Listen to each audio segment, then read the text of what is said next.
দেশের পরিস্থিতি যখন খুব নাজুক অবস্থায়, ঠিক তখন এই নাজুক পরিস্থিতির মধ্যেই গতকালকে বিশেষ করে ইসকন নেতা চিন্ময় দাসকে আদালতে নেওয়াকে কেন্দ্র করে এবং তারপরে তাকে জেল হাজতে প্রেরণের প্রেক্ষাপটে দেশের যে পরিস্থিতি হয়েছে, তারই প্রেক্ষাপটে দেশের দায়িত্বশীল রাজনৈতিক দল বাংলাদেশ জাতীয়তাবাদী দল বিএনপি আজকে তারা স্বপ্রণোদিত হয়েই বলা যায় প্রধান উপদেষ্টার সাথে গিয়ে সাক্ষাৎ করেছেন। মূলত সকাল থেকে এই ধরনের একটি সংবাদ প্রকাশিত হয় দেশের পরিস্থিতি বিবেচনায়, যেহেতু অবশ্যই বিএনপি দেশের বৃহত্তম রাজনৈতিক দল এবং তারা তাদের যে দায়িত্বশীলতার জায়গা থেকে তারা এই সিদ্ধান্ত নিয়েছে এবং প্রধান উপদেষ্টার সাথে গিয়ে সাক্ষাৎ করেছে। সাক্ষাতে অনেকগুলো বিষয় আলোচনা হয়েছে। তার পাশাপাশি আমরা দেখলাম যে জনাব তারেক রহমান সাহেব একটি দীর্ঘ বিবৃতি দিয়েছেন। সেই বিবৃতিতে তিনি দেশের পরিস্থিতি তুলে ধরেছেন এবং উপদেষ্টাদেরকে আরও দক্ষতার সহিত কাজ করা, আন্দোলনের ডাল হিসাবে কেউ এই চিন্ময় দাসকে ব্যবহার করছে কিনা সেটাকে নিরূপণ করা এবং সর্বোপরি বাজার পরিস্থিতি নিয়ন্ত্রণ সহ আরও অনেকগুলো বিষয়ে তিনি স্পর্শ করেছেন তার বিবৃতিতে। এবং ভারতও তার যে বিবৃতি দিয়েছে সেই বিবৃতিরও বিভিন্ন ধরনের প্রতিবাদ জানিয়েছে বাংলাদেশ সরকার। আমরা এই বিষয়গুলো নিয়ে মূলত এই ভিডিওতে কথা বলবো দর্শক। এবং সর্বশেষ যে পরিস্থিতি, চিন্ময় দাসকে আদালতে তোলা এবং সেখান থেকে জেল হাজতে প্রেরণকে কেন্দ্র করে একজন আইনজীবীকে হত্যা করা এবং ওভারঅল দেশের পরিস্থিতির সর্বশেষ যে সংবাদটা আমাদের কাছে আছে, আমি আসবো সেই আলোচনায় দর্শক। তবে তার আগে আমরা প্রথমে দেখে নেই আজকে বিএনপি, আমি বলবো এটা স্বপ্রণোদিত হয়েই তারা প্রধান উপদেষ্টা জনাব ডক্টর মোহাম্মদ ইউনূসের সাথে গিয়ে সাক্ষাৎ করেছেন। এই সাক্ষাৎটার ব্যাপারে বিএনপির পক্ষ থেকে এবং মিডিয়াও এটাকে যেভাবে রিফ্লেকশন করেছে তা হচ্ছে যে বিএনপি উপদেষ্টা পরিষদকে বা প্রধান উপদেষ্টার সাথে পরামর্শমূলক সভা বা বিভিন্ন ধরনের তাদের অবস্থান ব্যাখ্যা করার জন্যই মূলত গিয়েছে। আমরা একটু যদি দেখি, যখন সকাল থেকে এই ধরনের একটি সংবাদ প্রকাশিত হয়েছিল যে বিএনপি যাচ্ছে প্রধান উপদেষ্টার সাথে, আজ সন্ধ্যার দিকে, অবশ্যই সন্ধ্যা 6টার দিকে তারা গিয়ে দেখা করেন। সেখান থেকে বের হয়ে বিএনপির মহাসচিব জনাব মির্জা ফখরুল ইসলাম আলমগীর যেটা বলেছেন, তিনি বলছেন যে বিএনপি তার দায়িত্বশীলতার থেকেই মূলত প্রধান উপদেষ্টার সাথে দেখা করতে এসেছে এবং তিনি মোটা দাগে প্রধান উপদেষ্টার সাথে সাক্ষাতের যে বিষয়বস্তু সেটা বলেছেন যে আমাদের সকলকেই এই সরকারকে, অন্তর্বর্তী সরকারকে সহযোগিতা করতে হবে আনটিল অ্যান্ড আনলেস তারা তাদের ইপ্সিত লক্ষ্যে না পৌঁছা পর্যন্ত, অর্থাৎ দেশে গণতান্ত্রিক সমাজ ব্যবস্থায় ফিরিয়ে না আসা পর্যন্ত আমাদের তাদেরকে সহায়তাই করতে হবে। তিনি তার আলোচনায় এক পর্যায়ে যেটা আলোচনা করেন তা বলেছেন মিডিয়ার কাছে যে দেশের আইন শৃঙ্খলা পরিস্থিতি নিয়ে এই কথা হয়েছে এবং বিশেষ করে ঢাকা শহরে কয়েকটি কলেজের ছাত্রদের মধ্যে যে সংঘর্ষের কথা তাও আলোচনায় এসেছে এবং তিনি সর্বোপরি আহ্বান জানিয়েছেন এবং তিনি প্রধান উপদেষ্টার কাছে সেটা বলেছেন যে আমাদের এমন কোনো গৃহীত পদক্ষেপ নেওয়া উচিত নয় যাতে করে রাজনৈতিক দল তথা দেশবাসীর মধ্যে বিভেদ সৃষ্টি এবং ঐক্যে বিনষ্ট হয়। তিনি দ্রব্যমূল্যের পরিস্থিতিও নিয়ন্ত্রণের কথা বলেছেন এবং বিশেষ করে রমজান যেহেতু সামনে, অবশ্যই এই সরকারকে আরও বেশি স্পিডি ওয়ে যাতে রমজানের সময় খাদ্য সামগ্রী সাপ্লাই চেইন যাতে সঠিকভাবে থাকে সেটার ব্যাপারেও বিএনপির কনসার্নের কথা তুলে ধরেছেন। এবং একটা জিনিস নতুন অ্যাড করেছেন, আজকে বলা যায় যে বিএনপির পক্ষ থেকে বলা হয়েছে যে বিগত পতিত ফ্যাসিবাদী সরকারের শাসনামলে যে ইউনিয়ন পরিষদগুলো হয়েছে সেই ইউনিয়ন পরিষদও ভেঙে দিতে হবে। তার পাশাপাশি আরও যে দৈনন্দিন যে আলোচনা সেটাও হয়েছে। এইটাই একই রকমই অনেকটা বলা যায় বিএনপির ভারপ্রাপ্ত চেয়ারম্যান আজকে একটি বেশ লম্বা বিবৃতি দিয়েছেন। জনাব তারেক রহমান সাহেব তার বিবৃতিতে যেটি সবচেয়ে বেশি গুরুত্ব দিয়েছেন সেটা হচ্ছে যে তত্ত্বাবধায়ক সরকার বা অন্তর্বর্তী সরকারকে শক্ত হাতে যেন আইন শৃঙ্খলা পরিস্থিতি নিয়ন্ত্রণ করে। তিনি বলছেন তার বিবৃতিতে যে এই আইন শৃঙ্খলা পরিস্থিতিকে অবনতশীল করার জন্য পালিয়ে যাওয়া পতিত স্বৈরাচারের সহযোগীরা স্যাবোটাজ ঘটানোর জন্য এই হিন্দু ধর্মাবলম্বীদের ভিতরে ঢুকে কোনো ধরনের বিশৃঙ্খলা বা সামাজিক অশান্তি বা রাজনৈতিক অস্থিরতা সৃষ্টি করছে কিনা সেটা যেন তত্ত্বাবধায়ক অন্তর্বর্তী সরকার এবং তাদের উপদেষ্টারা অত্যন্ত কঠোর হয়ে সেটা মনিটর করেন এবং অত্যন্ত কঠোরভাবে যেন তারা নজরদারি বৃদ্ধি করেন এবং কঠোর হস্তে যেন আইন শৃঙ্খলাকে নিজেদের নিয়ন্ত্রণে রাখেন।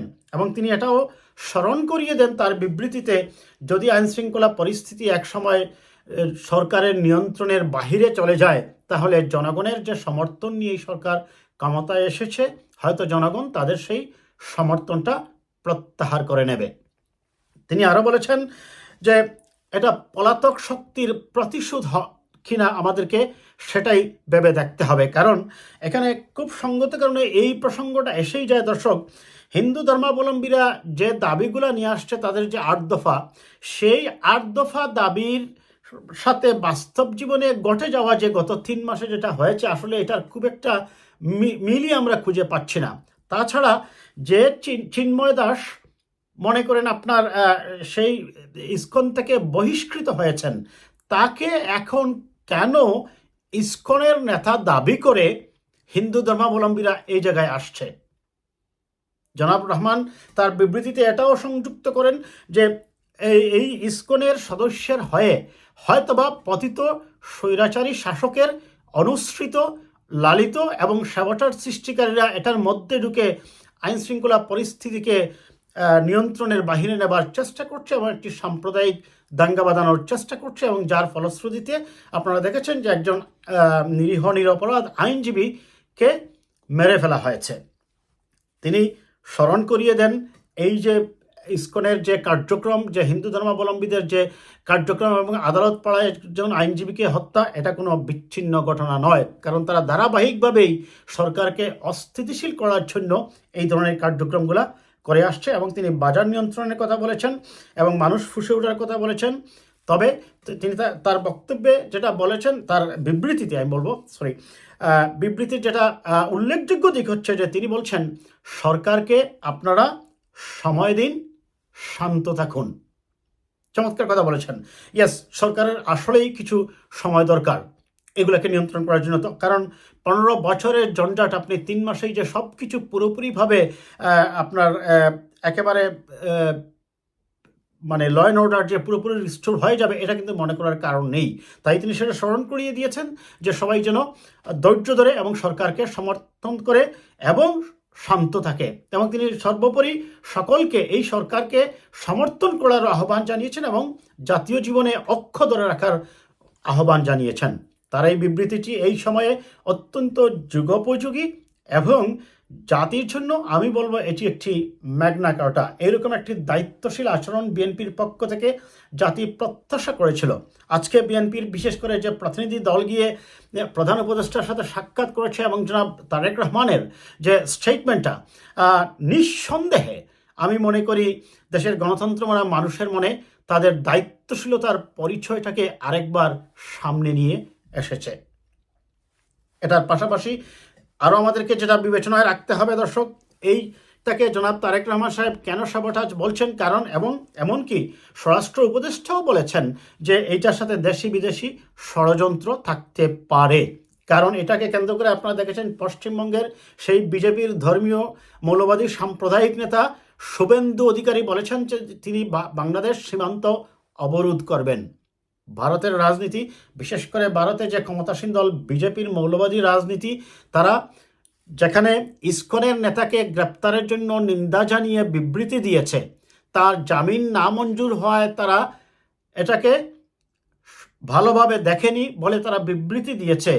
সেই ভারতের পররাষ্ট্র মন্ত্রণালয় এবং বিজেপি সরকারের পররাষ্ট্র মুখপাত্র আইনজীবী সাইফুল হত্যার ব্যাপারে কোনো একটি শব্দ তারা করেননি। আপনি যখন অন্য একটি দেশের ব্যাপারে আপনি কনসার্ন দেবেন, তাহলে যখন কাউকে তার অপরাধের জন্য জামিন না দিয়ে কারাগারে প্রেরণ করা হয়েছে সেটা নিয়ে আপনি কনসার্ন দেখাচ্ছেন, সেখানে আরেকজন মানুষকে কুপিয়ে আদালত পাড়ায় হত্যা করা হয়েছে তার ব্যাপারে কিন্তু তারা কোনো ধরনের কনসার্ন দেখায়নি। এবং এই নিউজগুলোকে আপনারা দেখেছেন ভারতের সেই রিপাবলিক টিভি অত্যন্ত নগ্নভাবে তারা সেটা উপস্থাপন করছে। এই সংবাদগুলো অবশ্যই আপনারা দেখেছেন, আল জাজিরা সহ বিভিন্ন ধরনের আন্তর্জাতিক মিডিয়ায় চলে এসেছে এবং সেখানে আল জাজিরা এমনকি রিপোর্ট করেছে যেখানে তারা মিছিল করছেন, সেখানে ভারতীয় পতাকা হাতে নিয়ে তারা ইসকনের পক্ষে স্লোগান দিচ্ছেন। দেখুন, এই সব পরিস্থিতি বিবেচনায় আমরা মনে করি, আমি এটার বটম লাইন এইভাবে টানব দর্শক, যে গতকাল যে হত্যাকাণ্ডটা হয়েছে নিঃসন্দেহে সেটি দুঃখজনক। এই হত্যাকাণ্ডের পর ধন্যবাদ জানাতে হয় মুসলিম সম্প্রদায়কে, তারা কোথাও কোনো ধরনের আক্রমণে যায়নি, যদিও এখানে সংখ্যাগরিষ্ঠ মুসলমান বাস করে বাংলাদেশে। 90% মুসলমানের দেশেও এরকম হওয়ার পরেও তারা কোনো ধরনের হিংসাত্মক বা ধ্বংসাত্মক কার্যকলাপ বা কোনো ধরনের প্রতি উত্তর দেয়নি। এমনকি একটা মসজিদও ভাঙ্গা হয়েছে, আপনারা দেখেছেন এই আদালত পাড়ায়, কিন্তু তারপরেও মুসলমানরা তার কোনো কাউকে পাল্টা আঘাত করতে যায়নি বা কোনো ধরনের পাল্টা আক্রমণে যায়নি। এটি আমি মনে করি নিঃসন্দেহে প্রশংসার দাবিদার, কারণ আইন শৃঙ্খলা রক্ষাকারী বাহিনীকেই বিষয়টা মোকাবেলা করতে দিতে হবে। আইন শৃঙ্খলা রক্ষাকারী বাহিনীর সর্বশেষ আমার কাছে যে তথ্য আছে দর্শক, 77 জনের নাম উল্লেখ করেছে এবং 1300 জন আছে আরও অজ্ঞাত পরিচয়, এবং এর মধ্যে 27 জনকে গ্রেপ্তার করা হয়েছে এবং যে 6 জন মূলত কিলিং মিশনে অংশগ্রহণ করেছে, এই 6 জনকেও আপনার বলা যায় সিসিটিভি ফুটেজ বা ভিডিও ফুটেজ দেখে এই সরাসরি হত্যাকাণ্ডের সাথে জড়িত যে 6 জন, এদেরকেও গ্রেপ্তার করা হয়েছে। কাজেই আপনারা আইন শৃঙ্খলা রক্ষাকারী বাহিনীর প্রতি ভরসা রাখুন এবং তাদেরকে তাদের কাজ নিরপেক্ষভাবে কাজ করতে দিন, কারণ এখন যেহেতু প্রশাসন কোনো দলীয় সরকারের অধীনে নয়, একটি নির্দলীয় সরকারের অধীনে এবং নিরপেক্ষ ব্যক্তির দ্বারাই পরিচালিত হচ্ছে, নিশ্চিত থাকুন আপনারা ন্যায় বিচার পাবেন। এবং আমার শেষ কথা হবে, শান্ত থাকুন, ধৈর্য ধরুন, পরিস্থিতি মোকাবেলা করুন ধৈর্যের সহিত, কোনো ধরনের উচ্ছৃঙ্খলতায় এবং কোনো ধরনের পাতানো ফাঁদে পা দেবেন না, কারণ ভারত কিন্তু চাচ্ছেই এখানে একটি সাম্প্রদায়িক দাঙ্গা বাঁধাতে, আওয়ামী লীগও চাচ্ছে এখানে একটি সাম্প্রদায়িক দাঙ্গা বাঁধাতে। আর সেই কারণেই এখানে যখনই কিছু হয় সাথে সাথে ভারতের পররাষ্ট্র মন্ত্রণালয় একটা বিবৃতি দিয়ে দেয় এবং তাদের টিভি চ্যানেলগুলোও এটাকে বিকৃত করে এই নিউজগুলো প্রচার করছে। কাজে আমাদের সবাইকেই সতর্ক থাকতে হবে। এবং আমি পরিশেষে আবারও ধন্যবাদ জানাই বিএনপি আজকে যে দেখা করে যে দায়িত্বশীলতার পরিচয় দিয়েছে, এবং স্পেশালি আমি ধন্যবাদ জানাবো মিস্টার তারেক রহমান যে বিবৃতিটা দিয়েছেন, নিঃসন্দেহে এটি তার দায়িত্বশীলতা, তার নেতৃত্বের বিচক্ষণতা, নেতৃত্বের দক্ষতা, এটাকেই আমাদের সামনে আরেকবার নিয়ে এসেছে। তিনি সত্যি জাতিকে যে ঐক্যবদ্ধ থাকার আহ্বান জানিয়েছেন, আমরা সকলেই তার আহ্বানে সাড়া দিয়ে ঐক্যবদ্ধ থাকবো এবং একটি গণতান্ত্রিক সমাজ নির্মাণ না হওয়া পর্যন্ত আমরা আমাদের কথা বলা, আন্দোলন এবং গঠনমূলক রাজনীতি অব্যাহত রাখব। ভালো থাকবেন দর্শক, কথা হবে আবার কোনো বিষয় নিয়ে।